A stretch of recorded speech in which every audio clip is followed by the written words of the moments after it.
पुसद येथील रहिवाशी धाडसी वनपाल विजय सिंगनजुडे यांचे उपचारादरम्यान निधन.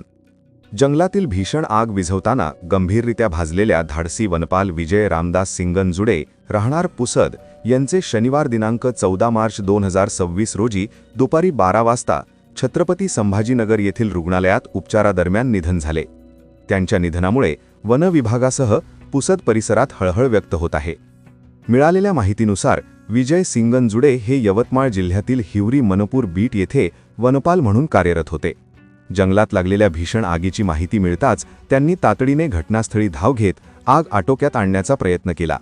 वनसंपत्ती आणि वन्यजीवांचे रक्षण करण्यासाठी त्यांनी स्वतःच्या जीवाची पर्वा न करता आगीशी झुंज दिली. दरम्यान आग अचानक चारही बाजूंनी भडकत गेल्याने ते वणव्यात अडकले. जीव वाचवण्यासाठी त्यांनी झाडावर चढून आसरा घेतला. मात्र आगीच्या प्रचंड ज्वाळांमुळे परिस्थिती गंभीर बनली. झाडावरून खाली उडी घेऊन बाहेर पडण्याच्या प्रयत्नात ते गंभीररित्या भाजले. या घटनेत ते सुमारे 60% भाजले होते. त्यानंतर त्यांना तातडीने छत्रपती संभाजीनगर येथे उपचारासाठी दाखल करण्यात आले होते. गेल्या 8 दिवसांपासून ते मृत्यूशी झुंज देत होते. मात्र शनिवारी उपचारादरम्यान त्यांची प्राणज्योत मालवली.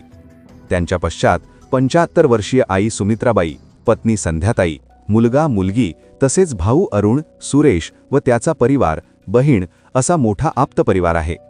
वनसंपत्ती आणि वन्यजीवांचे रक्षण करताना कर्तव्य बजावत असताना प्राण गमावणाऱ्या या धाडसी वनपालाच्या निधनाने सर्वत्र शोक व्यक्त करण्यात येत आहे.